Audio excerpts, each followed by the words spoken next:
The following program is rated TVMA. Viewer discretion is advised.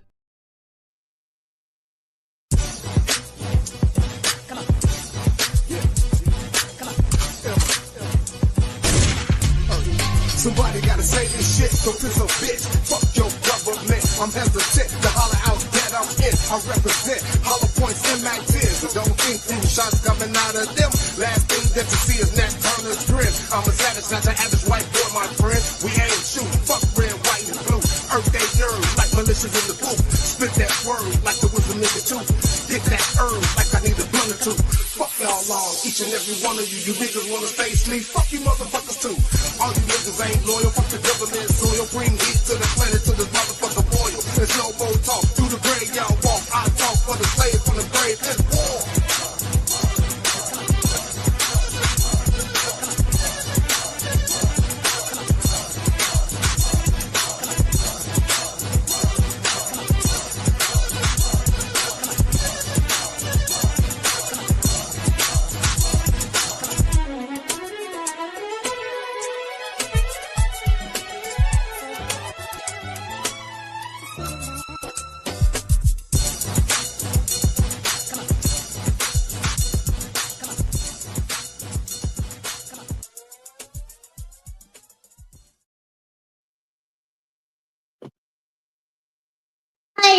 Why, flash, perfect, blessed, more fire, Fire. Brother, wanna see I now? Well done. Yo, make me the fire, come be ready to put it on them. Make me the, yo, I want that. Kuya, when them see me with the fire. Kuya, when me burn the vampire. Kuya, when me burn the water. Kuya, again. Kuya, when them see me with the fire. Kuya, when me burn the water. Kuya, when me burn the vampire. Well, hear it. Nothing food no worry about, hear it. Nothing to confuse about, hear it. When me say nothing food no worry about, got up your clean, set the fire now about your house, hear it. When nothing food no worry about, hear it.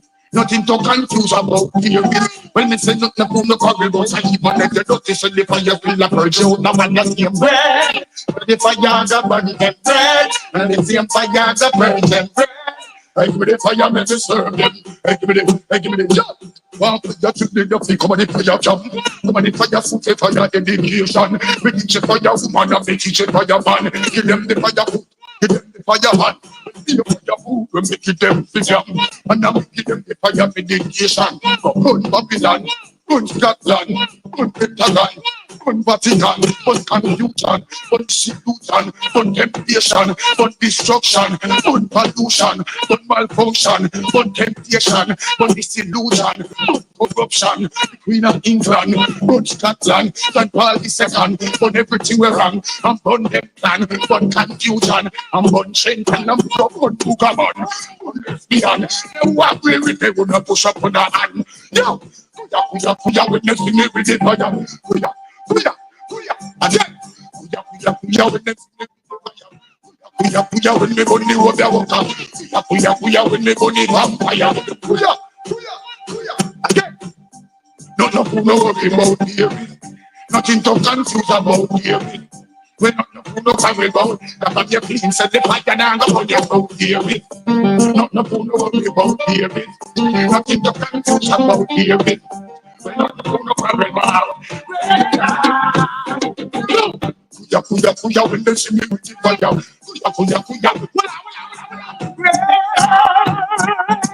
Yeah. I want them to burn. So the fire's a burn them burn. And the same fire's a burn them burn. Like me the fire. Like me the power get burn. So the fire's a burn them burn. And the same fire's a burn them burn. Like me the fire, make me serve them. Like me the yo. When they say who fight the fire, them see one go power. Who fight the fire, them see one go corrupt. Who fight the fire, them see one don't give up.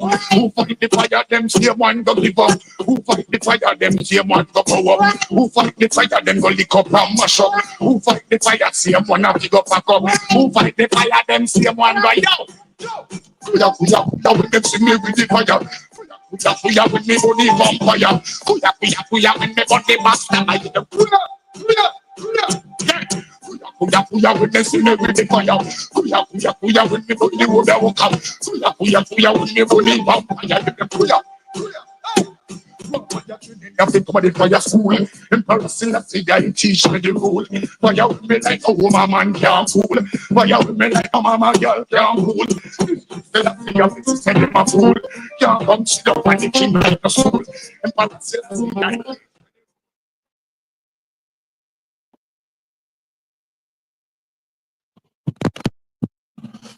Yeah, that was loud. Yep. You see the animated thumbnail. Let me cut down my volume a little bit because I'm coming in hot. I'm coming in hot. More fire! More fire! And what we, God damn it. What we seen yesterday was given to us by the boxing gods. Amazing what we seen. What y'all seen, because I really didn't watch the fight until afterwards. Yeah. Life shows up. Life appears. It makes you want to do shit that you don't want to fucking do, but life happens. Yeah, man. I'm getting a text when I'm on live. Man, listen. All right, bro. I got you. Lunez, my G. But you see the thumbnail. Legacy of violence. Like father, like son. And we're going to be speaking about two fathers and two sons. Amazing. Just absolutely fucking amazing. What we seen, folks, will possibly never happen again. And I'm willing to, hold on, let me fix my volume, man. God damn. You know what? I ain't got this shit figured out completely. But when I do, oh, you motherfuckers are in trouble. You motherfuckers are in trouble. A history that goes 30 fucking years. We will never see this in boxing ever again. Unbelievable. 30 years ago, you had Nigel Benn and Chris Eubanks, two elite fighters in Europe, in Great Britain. First of all, Great Britain, the British showed up and showed out. That's all I can say. They showed the fuck up and they showed the fuck out. The shit, unbelievable. First of all, is unbelievable. We're talking about Chris Eubanks and Nigel Benn. Fucking animals. Boxing animals. The first time they met was a title match, WBC. And these motherfuckers gave us a war. Okay, so back in the day, it's probably safe to say that these motherfuckers did not like each other at all. I'm going to go on the limb. I'm going to go ahead and go on the limb and say Chris Eubanks and Conor Benn did not like each other. In fact, they hated each other. 30 years later, their sons meet for the very first time in the ring.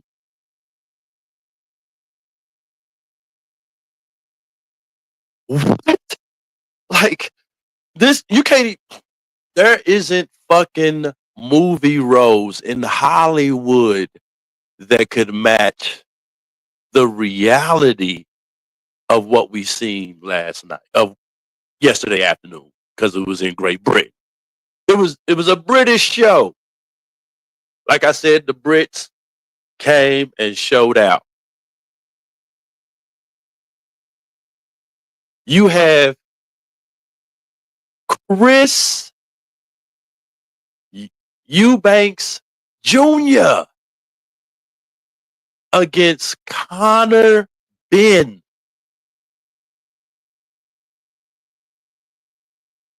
This is a legacy fight, and that is why I titled this quick little laugh, because I ain't gonna be here long. I'm just doing this to make sure that I have my say in the process of history, and to also piss off the haters. You know, the ones that tried to get rid of me. I'm still here doing this shit, and it's only gonna get better. Like I said, I haven't figured out my sound shit yet. It's really loud on my headphones. It's not an echo, but it's like a reverb thing going on, and I haven't figured all of that out yet. But I'm gonna keep doing this shit until I do figure it out, and then it's going to be trouble, trouble. But I digress. Let me show you what I'm speaking on real quick. Live on DAZN pay-per-view, a legendary rivalry is reborn. The greatest rivalry in British boxing. Chris Eubank Jr. This fight is personal. versus Conor Benn. The last fight, I believe my dad should have won. Rivalry runs in their veins. Battle is in their blood. Fighting for the name, When we get in there, we do settle the family business. the honor, I have to uphold the Eubank name. the legacy. Born rivals, preparing for war. It's time to settle the score.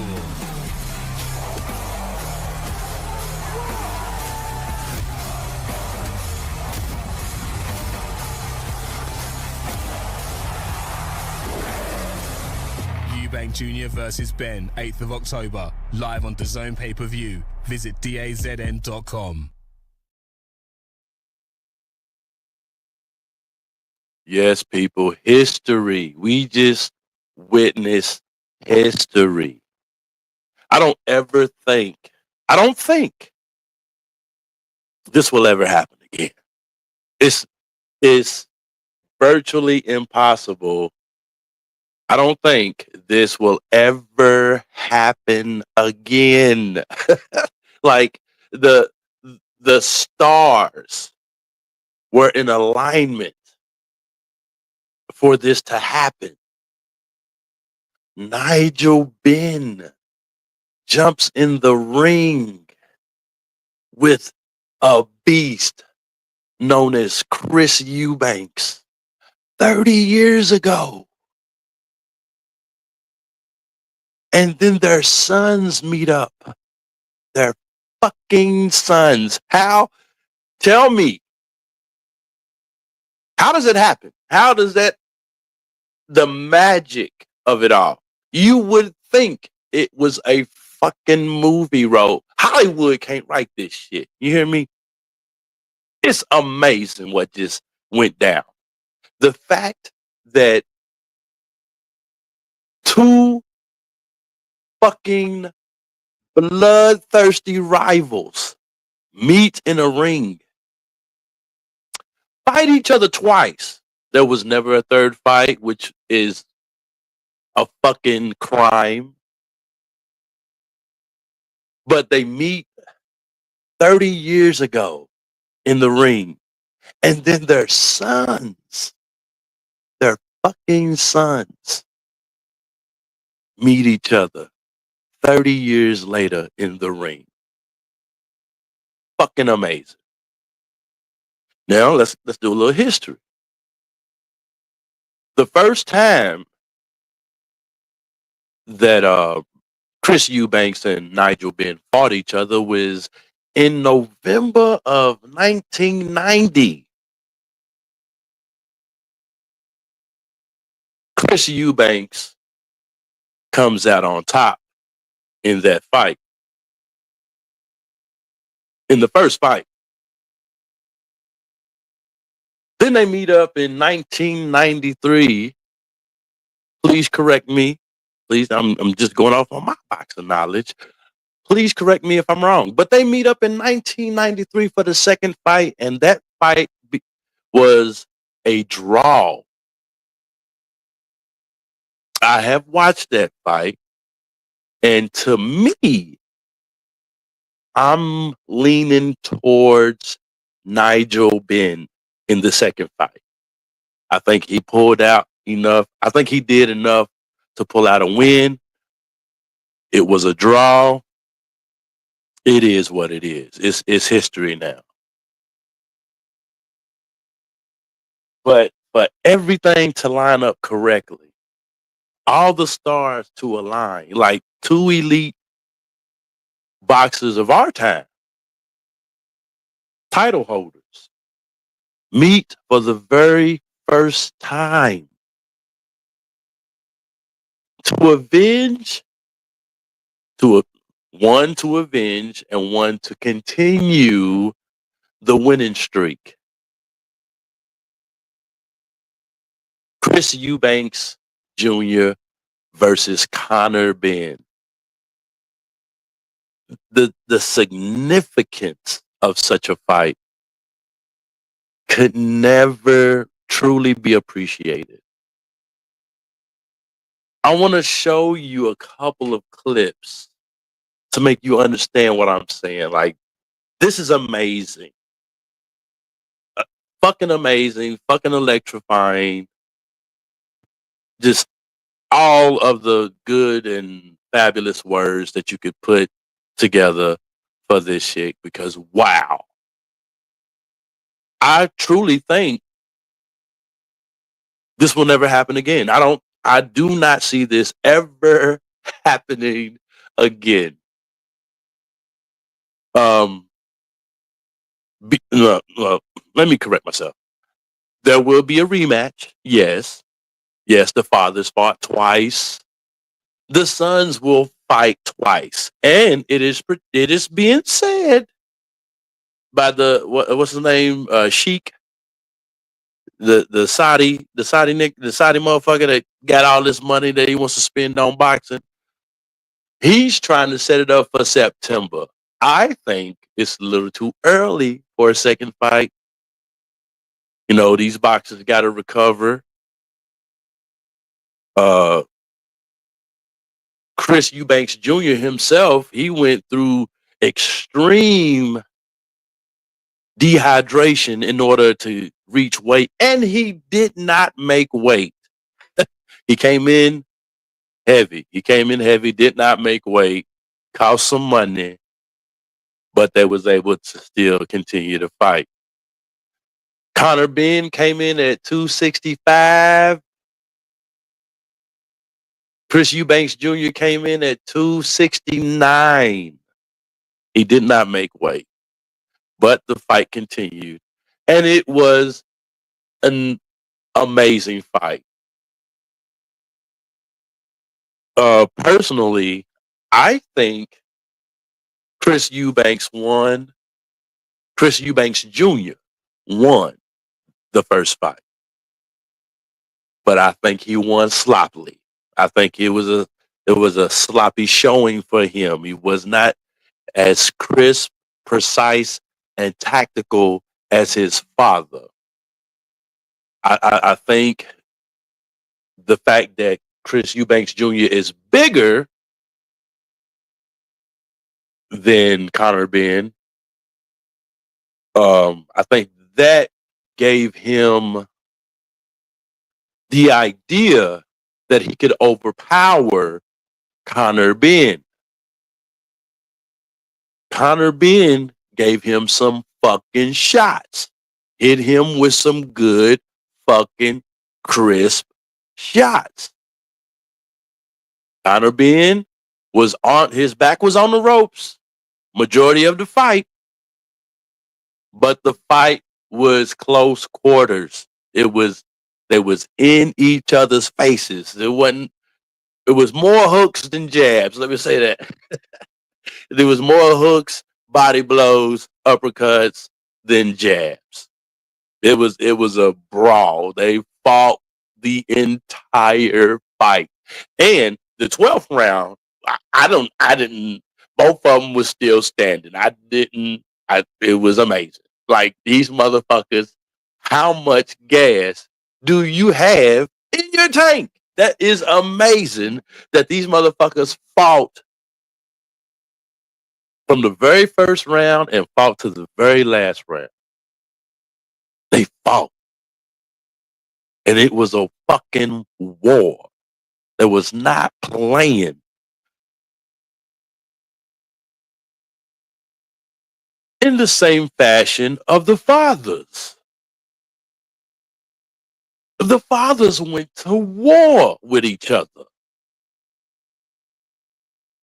A lot of bad blood. The promo runs for the entire fight was very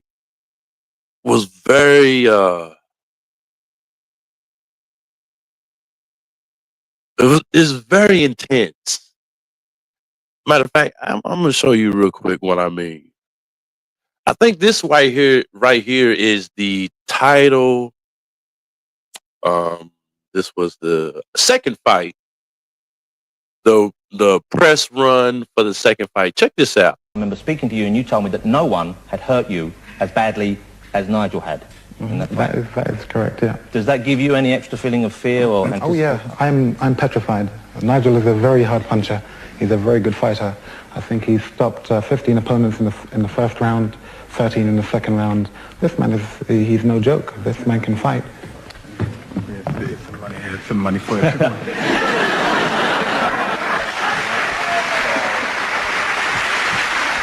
That was a good move. Just a little bit of improvised comedy for you this evening, ladies and gentlemen. Okay, let's.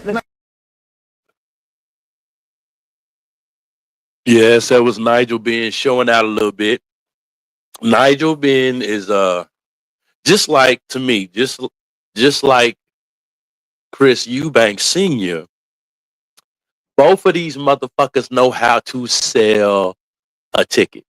They know how to sell fights. They know the high intensity drama. They know what the crowd wants, and they played into the intensity of it all. And it is my opinion that these motherfuckers at one time really hated each other. I mean, you can only fake it for so long. You know what I'm saying? I think these motherfuckers really hated each other. And it showed.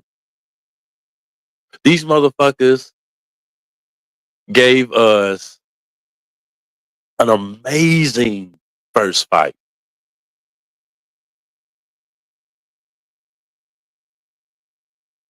$19.90. Steve, the importance of such a fight will never truly be respected. It's unfucking believable that these two men have sons, and these sons want to follow in the footsteps of their fathers. And in doing so, raise their careers to the point where they can sell out arenas. 67,000 motherfuckers in one arena. I'm gonna say it again. 67,000 people in attendance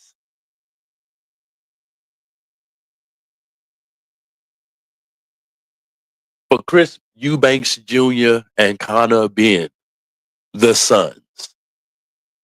The Sons continuing a legacy, a rivalry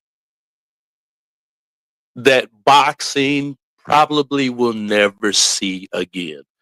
I think it would take another 30 years to even think about seeing something like this. And I honestly don't think this planet has another 30 years. Have you seen the human beings on this planet? I don't think we have another.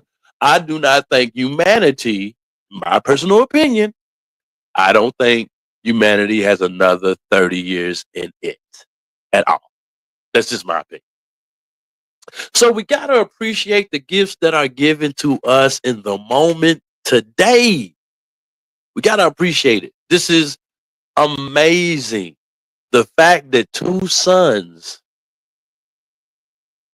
can meet in the ring to settle differences for their fathers is wild. That shit is wild.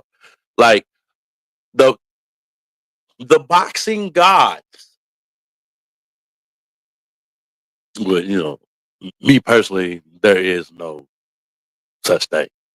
There is no God. But the boxing deities that man create, we're just looking out for us. Symbolically speaking. It is wildly amazing that two of the greats can have sons and their sons continue a battle.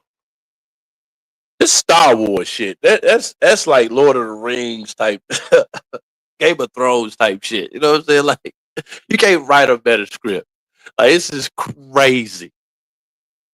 Again, 67,000 people in attendance in one arena watching this fight.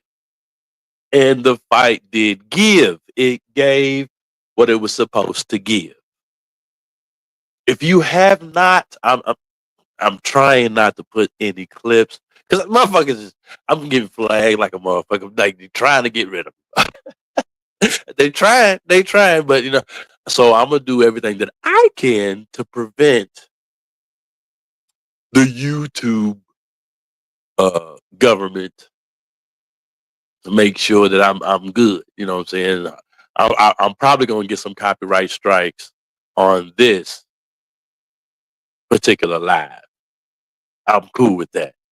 But I'm not going to show too much. I would suggest you go and watch the fight yourself. Go watch it. And matter of fact, go watch all three fights. Go watch Chris Eubanks and Nigel Benn 1, then watch 2, then come all the way up to the present time and watch Chris Eubanks Jr. versus Conor Benn, the Sons. Just amazing. Just to me personally, amazing. Let me see if I can.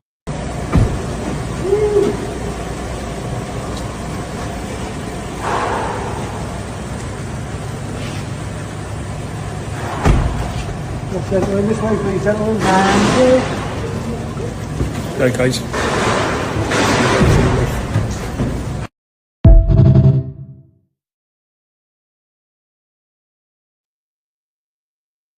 Man, I personally think, in my opinion, and this is my opinion, Chris Eubanks Sr. is the greatest British boxer of all time. You hear me say it. I just said it. I'm standing on it. Motherfucker, I don't care about your opinion. This is my opinion. Chris Eubanks Sr. is the greatest British boxer of all time. He is the Muhammad Ali of Great Britain. That is my fucking opinion, and you can't change it. Chris Eubanks, first of all, the motherfucker got swag. Like, the motherfucker,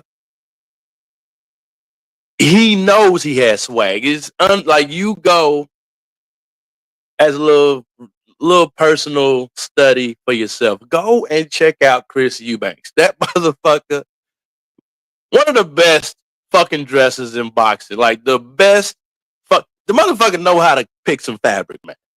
The motherfucker knows how to put that shit on. You know, understand me? That he's good at looking good. I'm telling you, I'm just saying. The man is one of the best dressed boxers in boxing. Yesterday, today, present time, yes. The motherfucker knows how to get dripped.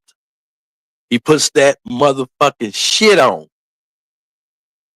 And one of the cockiest, humble motherfuckers of all time, too. Like, Chris Eubanks Sr. is a motherfucker. Like, oh, let me show you something. Did I upload it? All right, so let me show you this first. On that particular night in question, I will show that I have what it takes. This man is nothing but, he's the real hype. I come up the hard way. I didn't prove myself, boy. You had your time. Let's have some parliamentary procedure here, all right? Oh, God.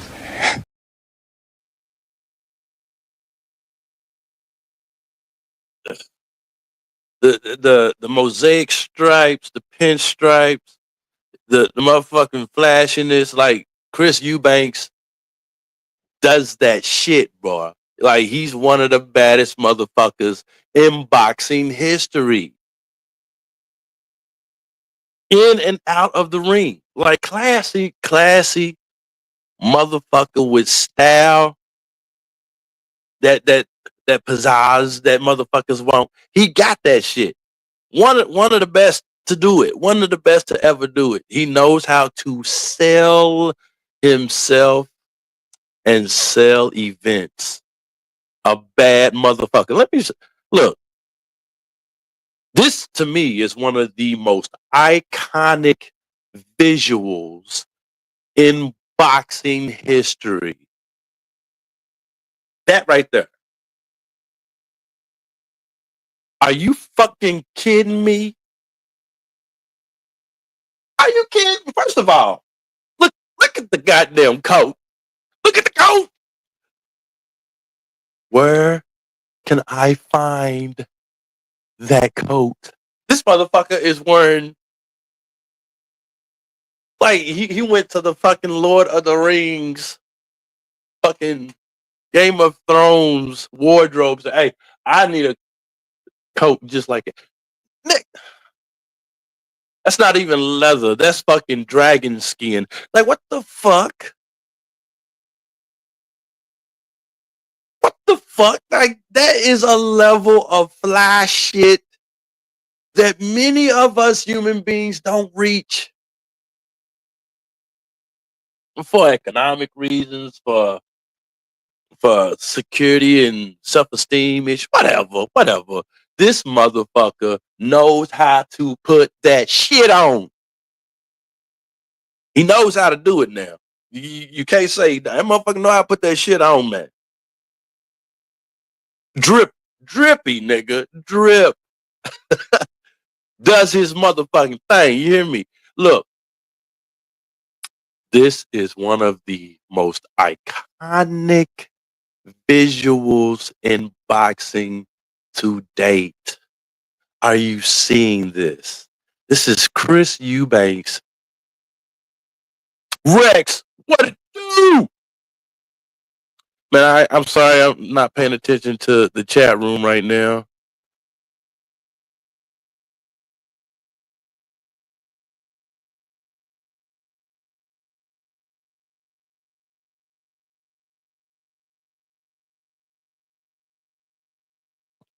I'm gonna go ahead and put that link out there.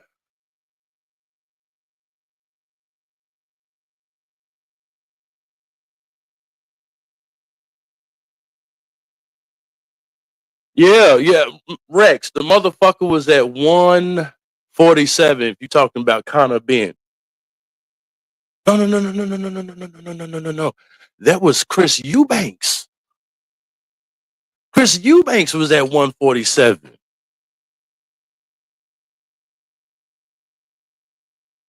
If I'm not mistaken, and I could be wrong, correct me if I'm wrong. Chris Eubanks comes in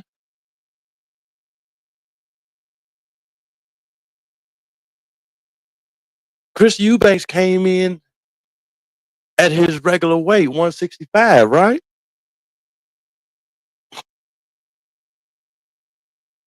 No.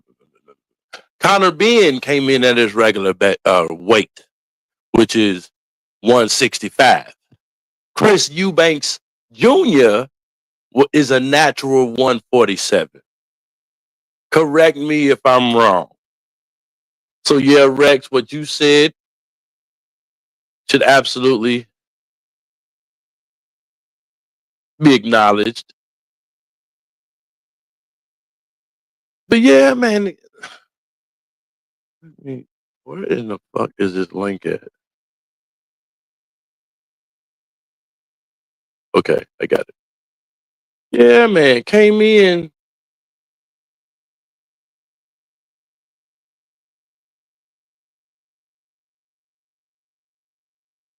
You don't let me post a motherfucker?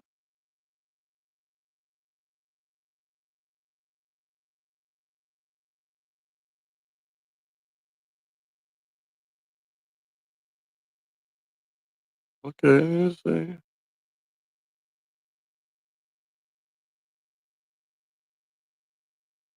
Yeah, link's out there. Okay, yeah. So, if I'm not mistaken, Conor Ben comes in at a regular weight of 165. Chris Eubanks Jr. had to come up weight. No. I'm saying it all wrong. Excuse me. It may be the motherfucking herb. It may be the herb.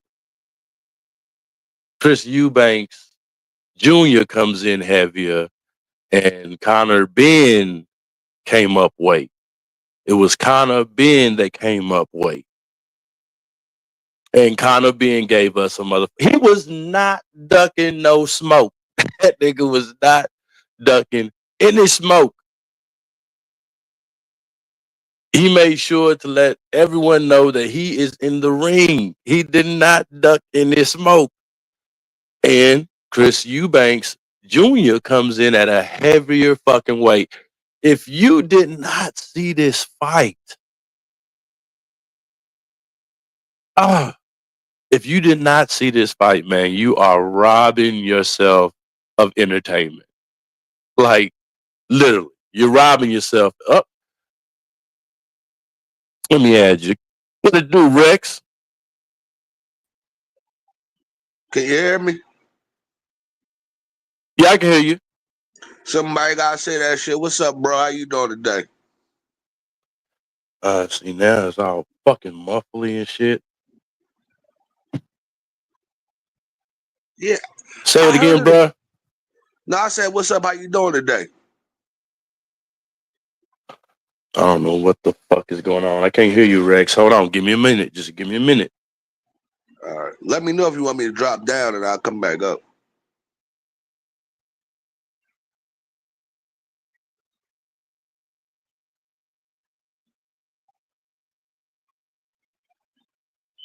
Go ahead, Rex. Say something to the people while I fix this shit. Shit. All right. Yeah. If you want me to drop down, I'll come right back up. Whatever. I don't know if it's probably my end, but I see my avatar like moving, so I'm assuming you should be able to hear me. Whatever. Man, the boy Chris Eubanks. I know the name, but I'm like, what weight? You gotta tell me what weight class was he? 147? Because I remember that name though, But I'm like, I can't remember who he fought though. And that's crazy though that you said they kids is fighting, man. Like that show is a small world like that. Like both pops like, nigga, you gotta come out here and eat. Somebody gotta win, somebody gotta lose, but I know both dads is like, yeah, we gotta eat.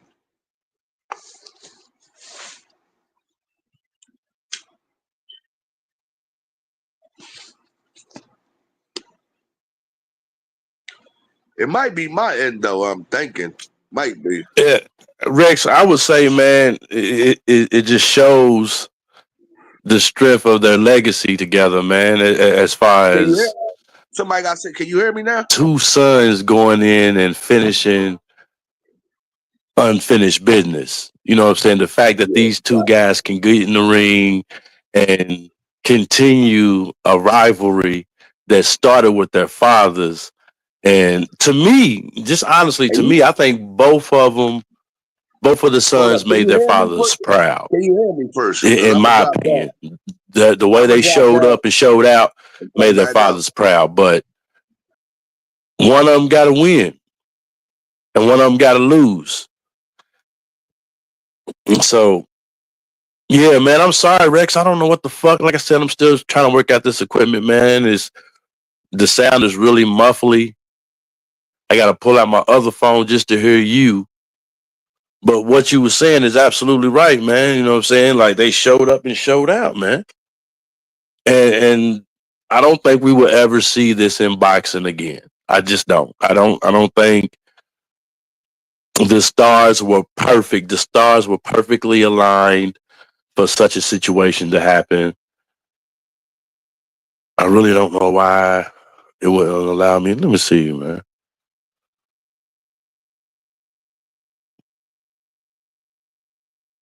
Rex.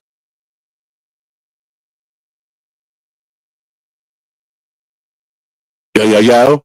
See, there you go. Man, it's not you, Rex. It's me on my end, bro. But I don't think it's your shit, bro. I think it's me. Because the shit is just muffly at the. I don't know what the fuck's going on with it, man. It's really pissing me off. I'm about to see something real quick and see if it'll make it better.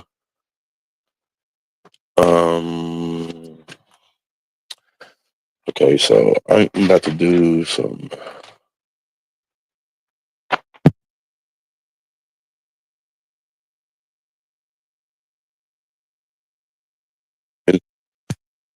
Okay, that's better.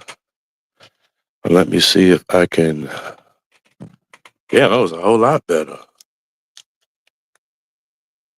Let me see. I don't have a.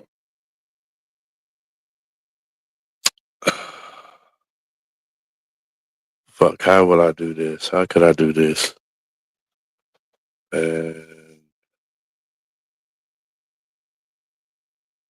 Okay, so let me do it like this. But yeah, man. Okay, so let me do it like this. But yeah, man. Amazing fight. Okay, so let me do it like this. It's not working. Shit. Rex, I'll do whatever it takes to make sure that I am proper the next time I come up and talk my shit and invite guests to talk shit with me. I will do my best due diligence to make sure that the sound is working correctly. I'm still learning this shit, and I'm what the fuck, dude. But yeah, all I want to say, and I'm gonna close because if I can't have my homie Rex come up and speak shit to me, then I'm done speaking. So with that being said, man, an unbelievable fight. They are projecting part 2 You know, because the fathers fought twice. So the sons should fight twice. Yeah, man. What I'm telling you is if you did not see this fight, go see it. It's there to see. For everyone to see. This shit is amazing. Sons doing the works of their fathers. Mean shit. Like once in a lifetime shit. And yes, this happened in our lifetime, so it may never happen again. It's just that simple. This probably will not happen again. Most likely, it will not happen again.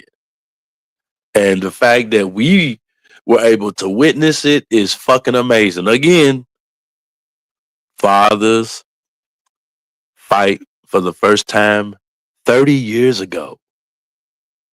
Then their sons in front of 67,000 people. And that was just in the arena, not counting the people that were watching.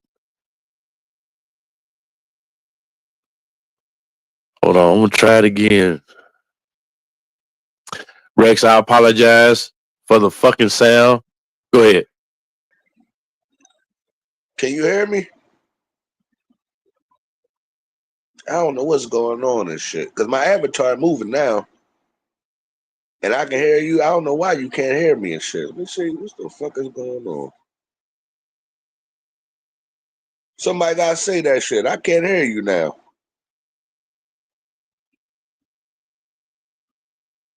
If you talking, I can't hear you, bro. I just put myself on mute. Yeah, can you hear me though? Yeah, I don't know what's going on, man. I can hear you, bro. Go ahead. Oh, you can hear me, yeah. I was just saying, the boy Chris Eubanks, right? I remember him. What weight class was he in?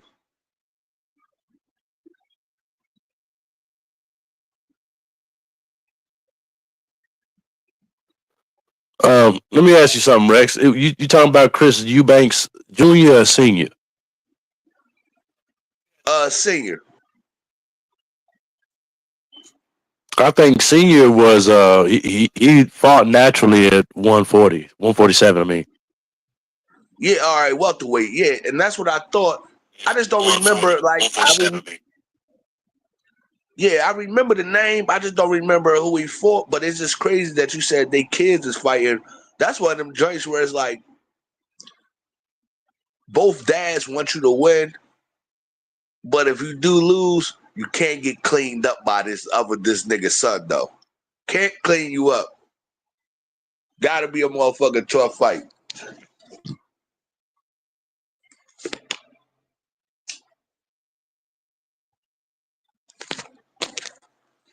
I think my shit probably on delay. Yo, Rex, did you get a chance to watch the fight? And if you didn't, I think you should, because these motherfuckers sat in the pocket and beat each other's ass. Like it was very little jabs thrown.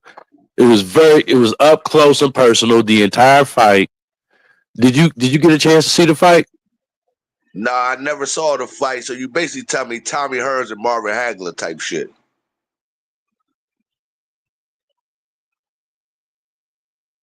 I think I'm on a crazy delay. That's what I think going on. Absolutely. And I'm sorry for the delay, Rex, man. Like I said, man, my sound, it's not you, bro. It's my sound. I don't know what the fuck's going on. I'm not really hearing anything, and I need to work that shit out myself. But it's nothing to do with you, bro, my G. But did you hear me say Tommy Hearns and Marvin Hagler? That type of fight? Because I ain't see the fight.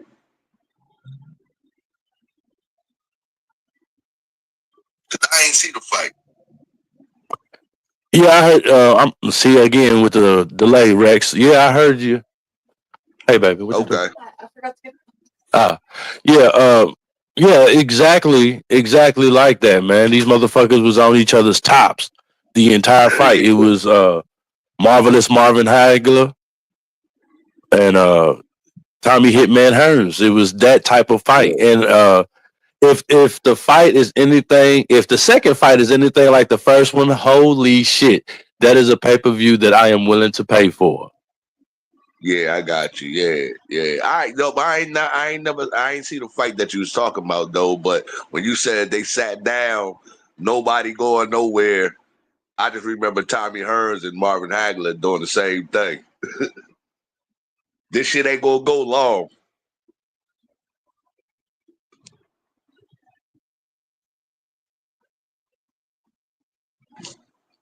Yep. I don't know what. Yeah, man. It is absolutely.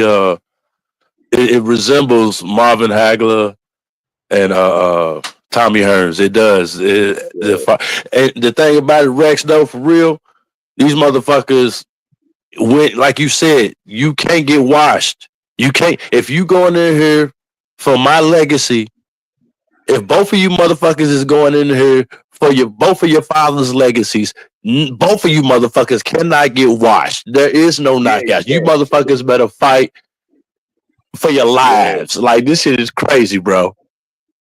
Yo, facts, man. Facts. Because I'm just imagining you go to your pop in your ear like, beat this motherfucker up. If you don't beat nobody, beat this motherfucker up.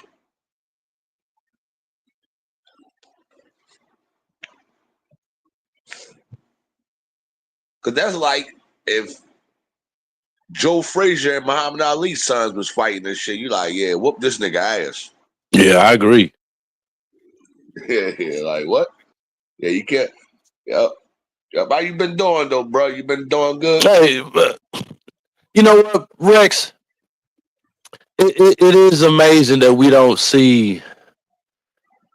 I don't know, man. It is amazing that we don't see many sons of boxing. You know what I'm saying? Like Marvelous Marvin Hagler's son today, and you know what I'm saying? Pernell Whitaker's son today, and you know, just legends of boxing continuing their legacies being continued by their offspring. Like Layla Ali is the best that we got from Muhammad Ali. You know what I'm saying? And it's like, it's crazy that we don't see more of that.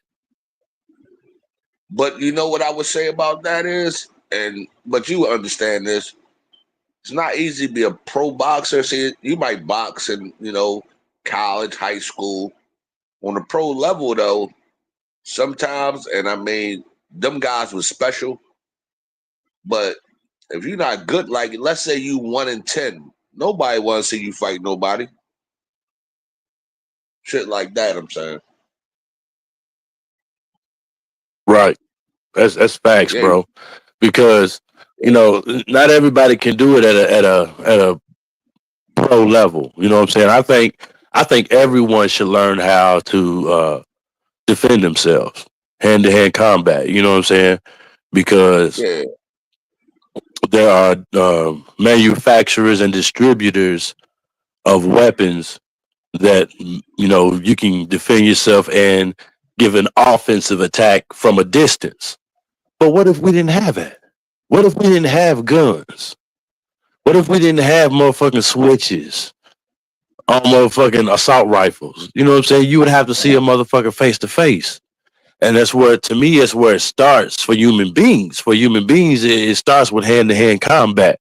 You know what I'm saying? You got to be able to know how to throw your hands and be willing to when necessary. You know what I'm saying? But I don't think everyone can do it at a professional level, because if it was the truth, everyone would be a professional boxer.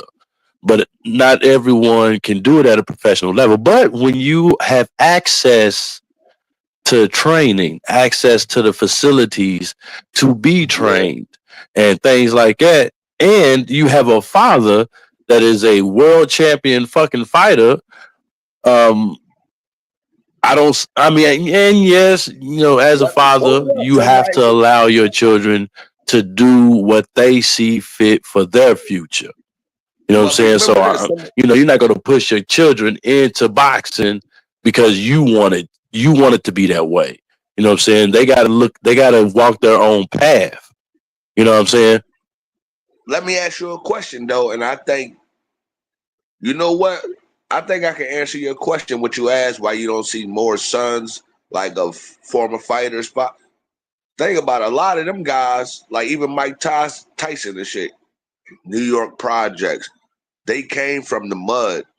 These guys got silver spoons. You know, your pop might be a millionaire or whatever, and they just don't have a hunger. That would be my answer to your question.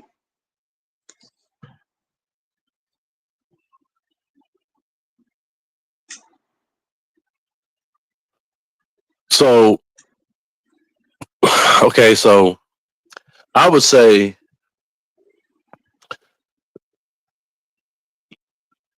okay, some boxers are born, but other boxers are trained to greatness. You know what I'm saying? Like, to me, I think one of my favorite fighters, Lights Out James Toney, was a born fighter. I think another one of my favorite fighters, Sweet Pea Pernell Whitaker. You know what I'm saying? He was a born fighter.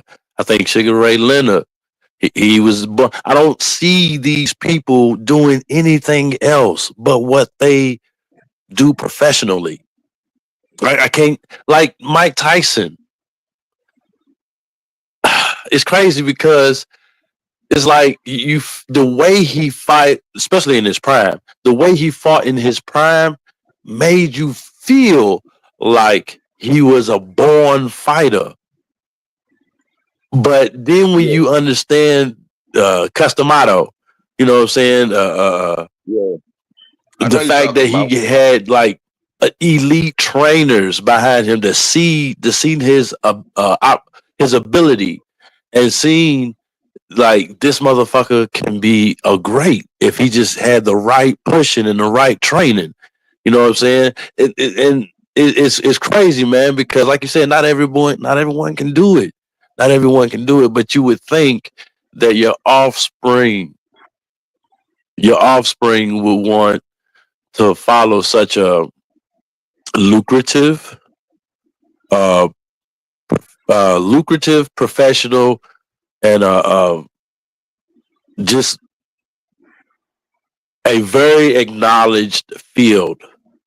Like that's a skill trade. Boxing is a skill trade. Whenever you can monetize your abilities, that is a skill trade. I wish the audio wasn't messing up though, because I would be able to talk to you straight. Like, you know why I give respect to the older boxers that fought 15 rounds? Think about an extra 3 rounds. Like right now, I'm 44 years old, right? And that would be that's why I would say everybody not trained, even though I'm older, so I wouldn't be talking about like pro boxing, no crazy shit like that. But I can go probably 2 rounds, but to go 12, we talking about them guys is going 15 rounds. Yeah, I got 3 years over you, Rex. I'm 3 years older than you, bro. Just saying real quick. Yeah.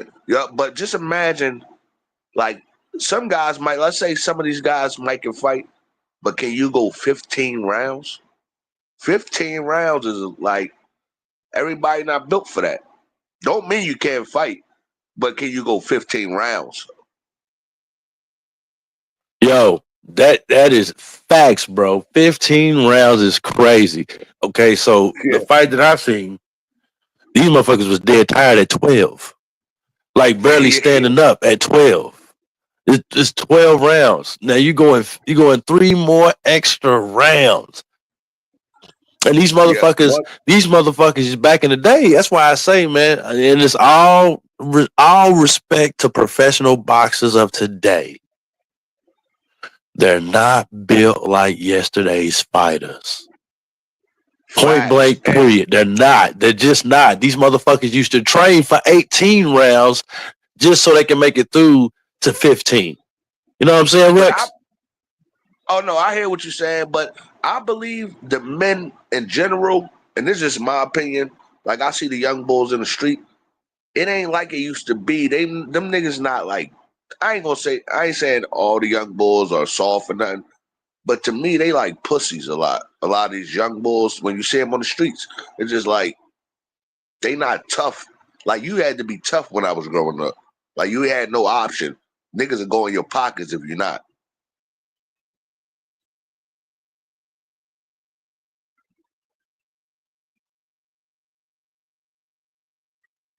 Yeah, I totally agree. It's facts. You know, I think as the generations progress, I think it naturally dies off. You know what I'm saying? As far as the hunger, the want to survive and strive. You know what I'm saying? Plus, you know, in our modern day, we have so many different distractions.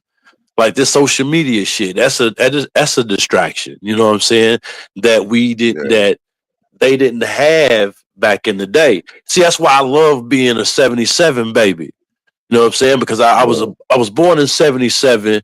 I was raised through the '80s and '90s, and I seen the change. I seen it. I seen it go from cassette tapes. No, let me say it again. I seen it go from vinyl to cassette tapes to CDs to fucking MP3s. You know what I'm saying? I seen the change. You know what I'm saying? And being in between generations and being able to see the change that comes about with technology alone. You know what I'm saying? It does something to the human ability to fucking be stronger than the last generation. You know what I'm saying? I just don't know. I don't think that I was ever and will ever be as strong as my grandfather. You know what I'm saying? Because that was an age that they came up in that was totally different, and they didn't have his shit. You know what I'm saying? Like they had to actually grow their food. Now we have fucking multi-complex fucking superstores to buy our grocery. When these motherfuckers had to actually slaughter their cows, you had to slaughter your own cow in order to get steaks on the table. That's but crazy. now we fucking buy our shit because the accessible luxuries of today makes us weaker, bro. You know why I always fuck with you, family? Is because when you told me you did the construction shit you do, and I'm like, I did that shit before. Like, these people don't understand. You playing with that silica. That shit will kill you, right? Might not kill you today or tomorrow. In 5 years, you'll want to know why you can't breathe and shit. So you doing a dangerous job. And a lot of these guys, we have the most deaths or any occupation is in construction. But these guys, they don't really know that. That's why I always say, nah, to do what bro doing, I'm like, bitch niggas can't even do that shit. But they don't know that.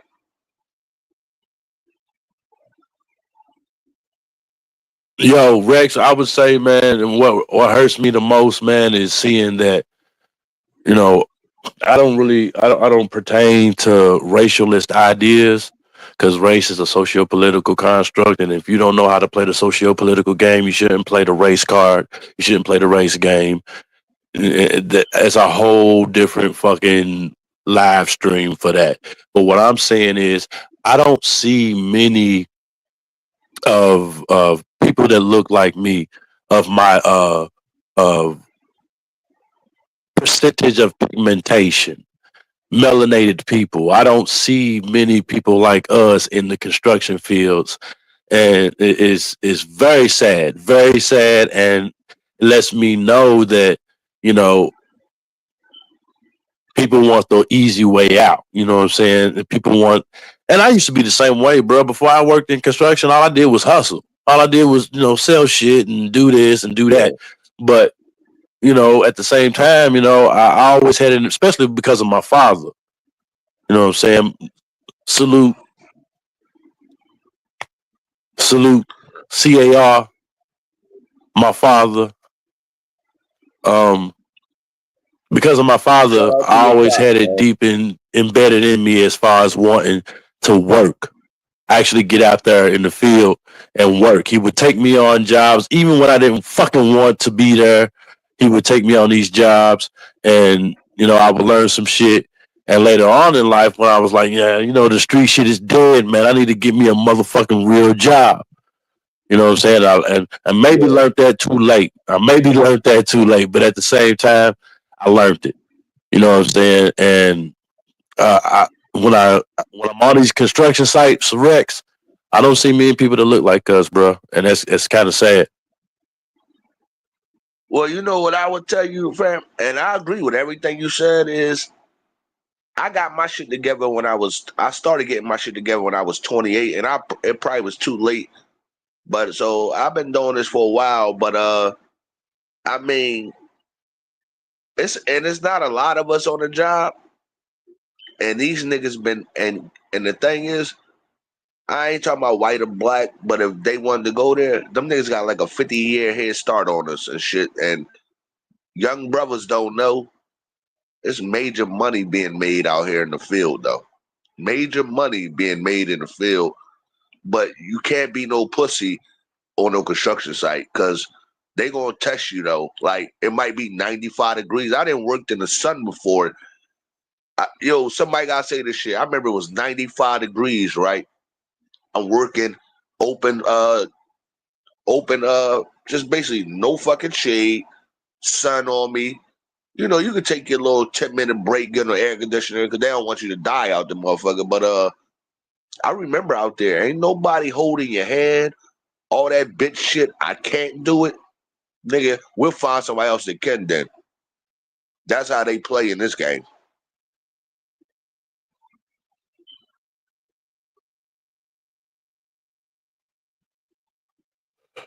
Yeah, that's facts. And they ain't waiting for you either. Like you said, Rex, they got 50 years. And for real, I go ahead and give them a straight 70. They got a 70-year head start on us. And for real, bro, it did not used to be that way. I was told in the 40s, 50s, and 60s that all people that look like us was all over them motherfucking construction sites. You know what I'm saying? High rises, walking fucking steel beams at fucking 30 stories high. You know what I'm saying? And steel workers, plumbers, electricians, concrete bricklayers, concrete cutters, which I do. You know what I'm saying? And to go back to your point about silica, that shit is dangerous. It will eventually kill you. Because ingesting that shit, inhaling that shit, it stays in you, and it's not supposed to be in you. That's why I say, if anybody, and I give respect to Mexicano bricklayers. I see a lot of Mexicano Latin. I ain't gonna say Latin because I'm just gonna say Mexicano, Mexican brothers out there doing construction as bricklayers. I see a lot of them on construction sites, and they usually use a fucking saw to cut. They use a concrete saw, gas powered, to cut their sections, cut their brick.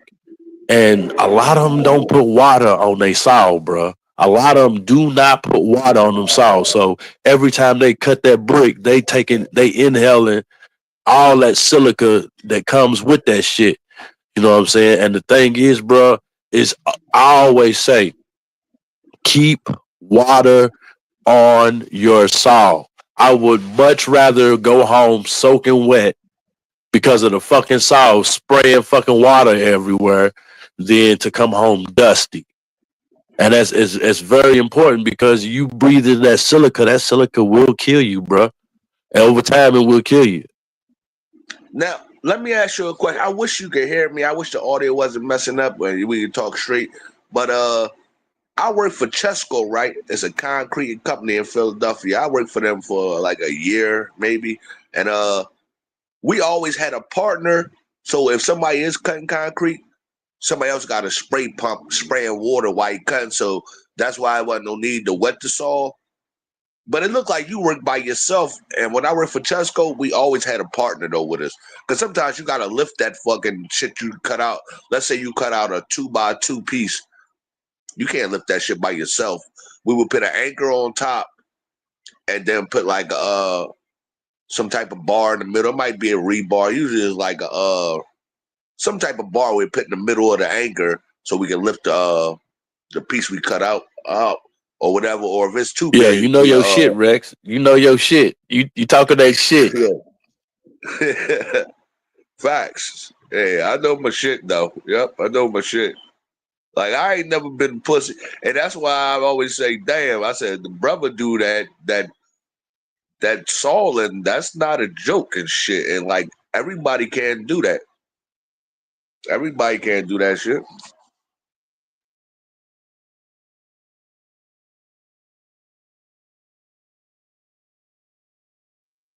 Yeah, Rex, man. Like I apologize about the delay. I got to listen to you from another device. Listen to what you're saying, then while putting myself on mute, then take myself off mute and address what you're saying, bro. So, man, I really apologize for that, man. I'll figure all this shit out soon. So the next time we do conversate on a live stream, man, it's gonna be more fluid and we can actually have a conversation. But I'm trying to reply to everything that you're saying. Like you said, man, you know your shit, bro. You've been in the field, and you know what it takes to remove a slab of concrete. Sometimes I do removal jobs, and as soon as I cut it, after I cut it, I have to remove it. So let's say the plumbers want to lay down a pipe. You know what I'm saying? They want to lay their pipe. You know what I'm saying? So they can go ahead and get that done. You know what I'm saying? And I rarely dig it out. I really have to dig out a trench. I rarely have to dig it out, but I do have to remove the concrete every once in a while. And that shit gets heavy as fuck. Like you said, some of the times you got to lay anchors. If you don't have no anchors, you got to use pry bars. You know what I'm saying? Usually what I do is if it's two men on the crew, if I'm working with another co-worker, I usually do the cutting and I'll cut it real small so it is manageable. So you're going to have at the most, you're going to have 60 pounds in your hand at all times. So you got 100 cuts, and all 100 cuts is a 60-pound piece. So you're going to have to lift all of that by hand. And that's one way to stay fit, but it's also harmful to the body as well. You've been through it, Rex, so you know what it takes to get the job done. And you can go into a job site, survey it, look at it, and be like, okay, we got to do this first, do that, and then do this in order to make sure that everybody get home safe. You know what I'm saying? Yep, that's the most important thing, because they always tell you, even at orientation, all the men always say this, we want people to go home how they came. We don't want people fingers missing. I saw a guy shoot 3-inch nails through their kneecap, man. Like, the shit's real. No joke.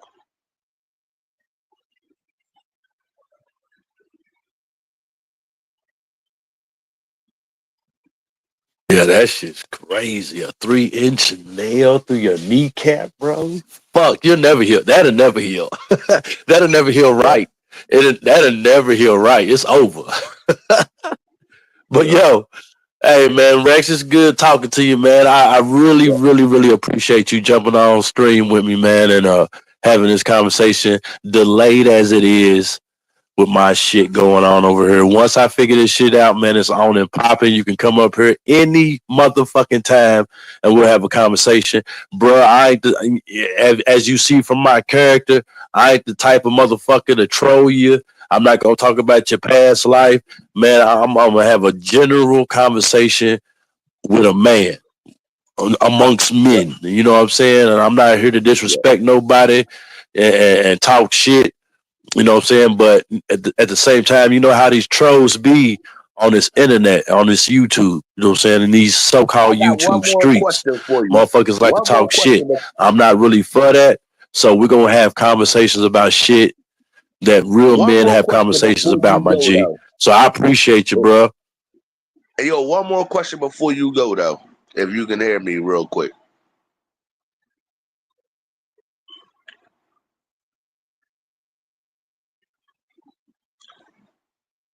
Imagine cutting out concrete all day and then coming on YouTube talking about I'm trolling.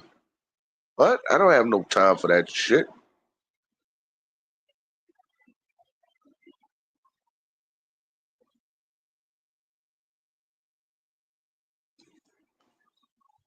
Hey, Rex, you just made me laugh like a motherfucker, bro. Yeah. Why the fuck am I gonna go on a construction site around a bunch of men, who don't even want to be on the job site? The only reason they are there is because they have wives, they have bills, they have monetary needs that you have to fulfill. They ain't on the job site to be talking shit. And for real, a motherfucking construction worker will fuck you up.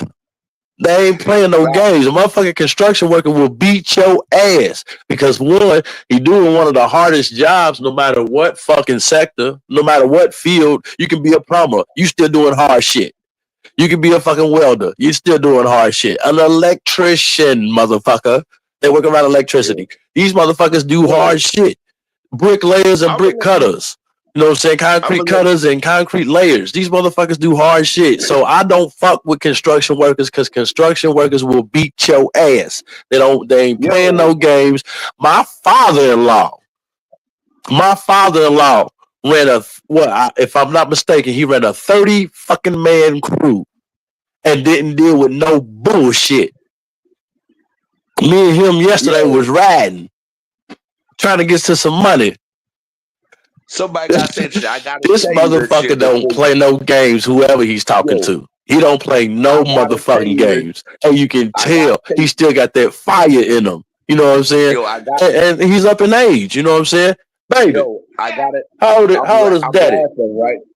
I gotta tell you this. He'll be 70 in November. This motherfucker got fire in him, Rex. I'm telling you, like he's ready to go. GTO, nigga, he's trained to go.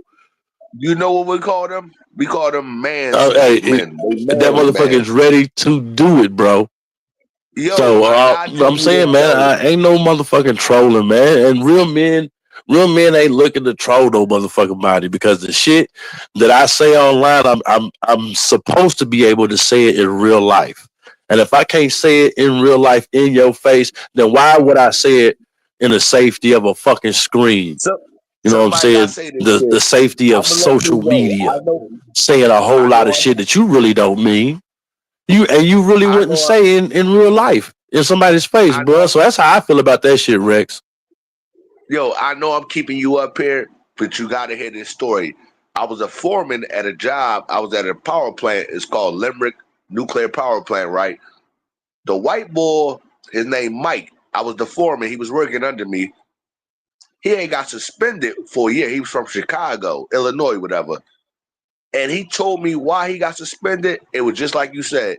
He said he told the motherfucker, don't touch my tool. I guess because I had started off as a laborer or whatever. And he said, he told the boy, don't touch my chipping gun. I don't know how serious this got, but he said when I came back up, I guess he went down a ladder or some shit. Yo, he kicked the guy in the side of his knee and broke his leg. And I was just like, that's what you talking about. Niggas don't play. And this is because he touched his chipping gun. He said, don't touch my tool. I'm like, I wouldn't have did that. But I said, yeah, white boy Mike is crazy as shit. I done met a lot of people in construction, man. A lot of people. Like, I mean, thousands actually. I didn't met in construction. But yeah, he broke the nigga leg, kicked him in the side of his leg on some karate shit. Broke his leg. They suspended him from out the union for like a year or some shit. I was just laughing, thinking about what you just said.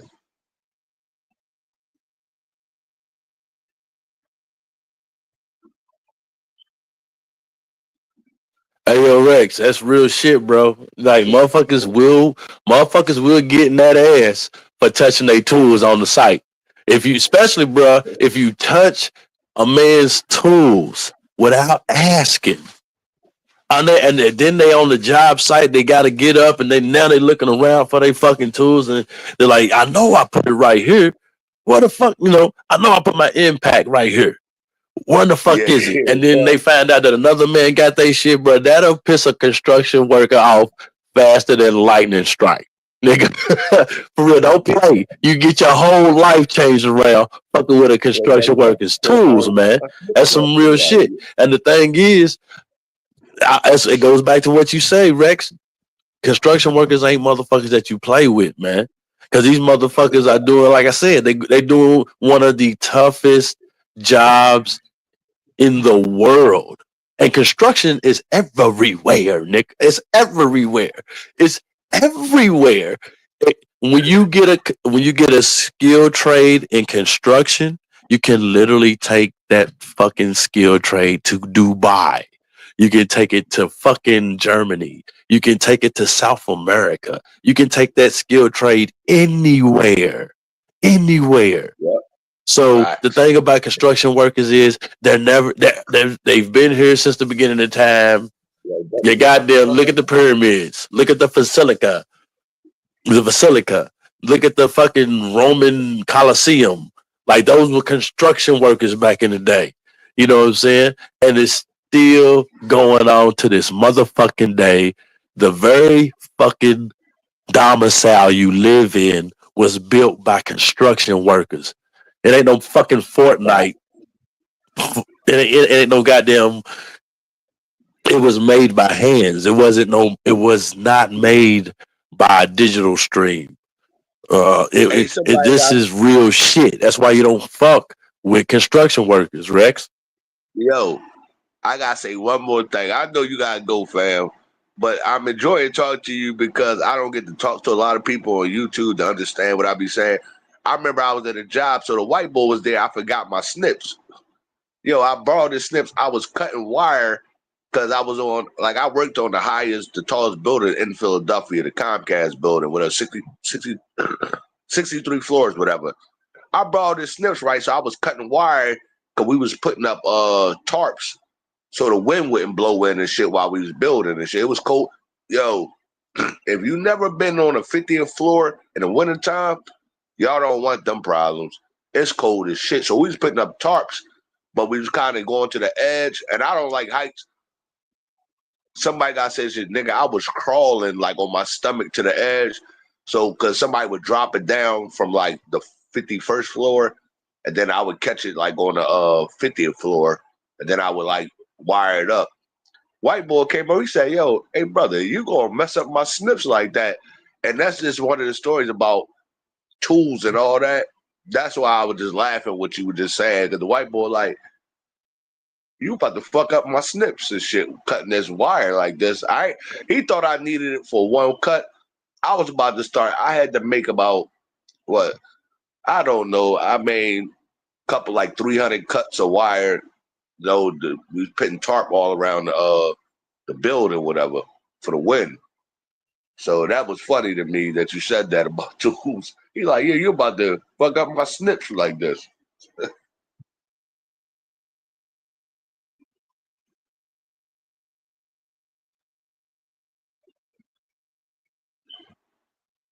Yeah, bro. That's like I said, man. And like you said, working in the, what I'm saying, construction workers work all year round.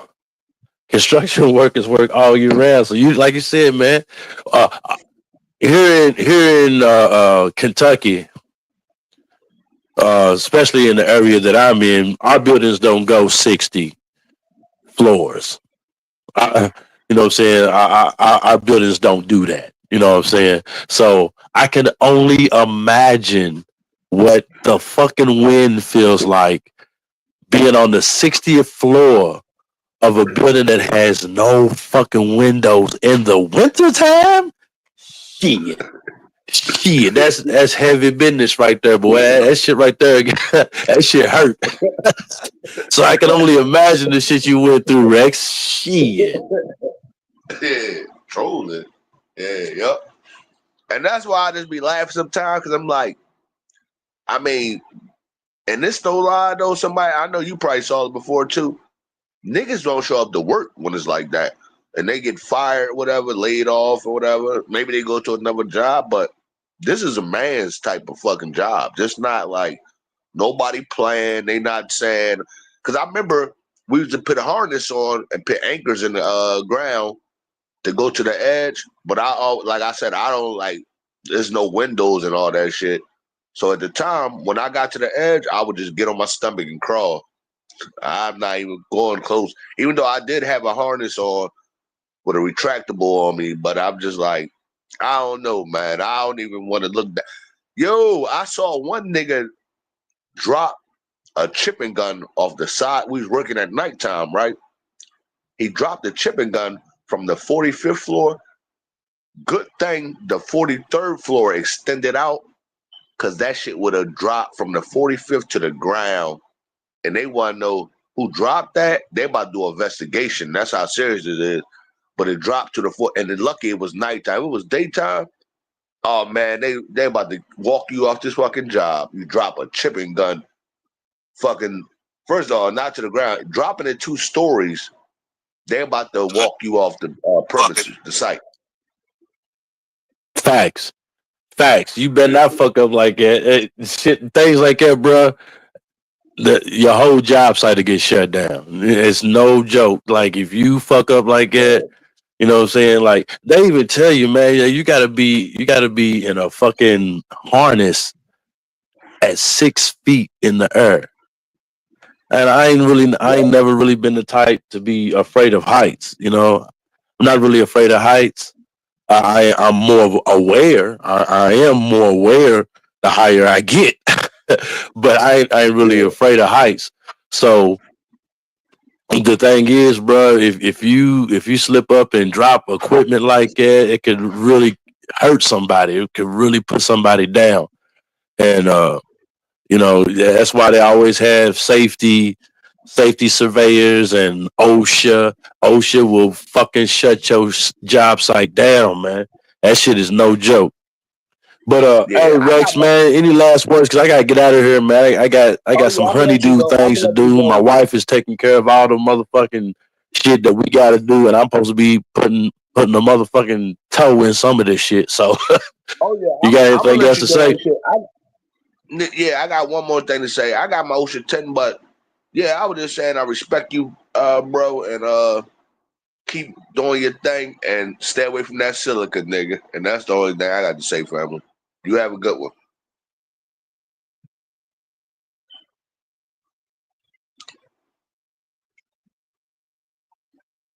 Yeah, that's it. Yes, sir. Yes, sir. I appreciate you, Rex, man. I really appreciate you showing up, man. And I'm gonna keep doing this shit, man. It's only gonna get better. And I will do everything I can to protect myself from that silica, man. I'm about to get up out of here, man. Again, Connor Ben versus Chris Eugene. I said Chris Eugene. Chris Eubanks. Let me say it again. Connor Ben versus Chris Eubanks Jr. You need to go and watch that fight. That fight is amazing on so many levels. The fact that, you know, the fathers came to support their sons and do it on a major fucking level. Like, they sold out the arena. They sold out the stadium. It wasn't an arena. It wasn't an arena. It was a stadium. 67,000 people in one stadium came to see this fight. So they was able to continue a legacy of their fathers. Their fathers sold out the first fight in 1990. Sold out the second fight in 1993. And then today their sons do the same things. Just yesterday. This shit just happened yesterday. So, again, a legacy of violence. Like father, like son. The shit was epic. It's going to be a part 2. Again, the second fight is projected to be in September. I personally doubt that will happen. I'm looking possibly next year for the second fight. It's going to be a draw. It's going it's going to draw people in. It will be sold out again. That's a fact. The fathers will be there, more expressive, more performative, and they're going to give you a show. I would tell anyone to go watch all 3 fights. Watch the fathers, watch their fights first, and then watch the sons. And you put you put your own opinion on it. The shit was dope. It ain't to me. It's not gonna happen again. It's not gonna happen again in our lifetime. It's not. The stars were in alignment for this fight. Fucking the beauty of it all. Fathers supporting their sons continuing their fathers' legacies. The beauty of the whole thing reads like a fucking Hollywood script. So that's all I have to say. Again, appreciate you, Rex. Anytime, bro. Anytime. Ain't no bullshit over here. We ain't arguing with a motherfucker that we can't argue face to face with. I ain't arguing with none of these motherfucking trolls. Fuck out of here. I ain't got time for it. I'm a construction worker, bitch. I ain't got time for your bullshit. Fuck all trolls. And I mean that real quick. Hold on. Before I go, I like to say, fuck all trolls. And I mean that shit. Fuck them all. I don't give a fuck about not one troll here in these YouTube streets. Fuck them. If you consider yourself a troll, I consider you a lower form of human. That's just what it is. If you consider yourself a troll, you are beneath me. Because I say fuck all trolls. And I mean that shit. Again, thank you, Rex. Anytime, go watch the fight. Go watch that fight. Unbelievable. We just seen history that may never happen again. I am Earth to Nerve, a.k.a. Mr. Somebody. Everybody, somebody got to say this shit.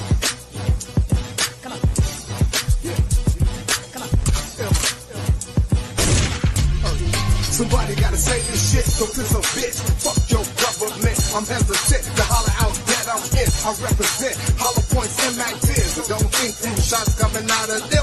Last thing that you see is Nat Turner's grin. I'm a savage, not your average white boy, my friend. We ain't shooting. Fuck red, white, and blue. Earth they yearn like militias in the booth. Spit that word like the wisdom in the tooth. Get that herb like I need a blunt or two. Fuck y'all all, each and every one of you. You niggas wanna stay sleep. Fuck you motherfuckers too. All you niggas ain't loyal. Fuck the government soil. Bring heat to the planet, to this motherfucker boil. There's no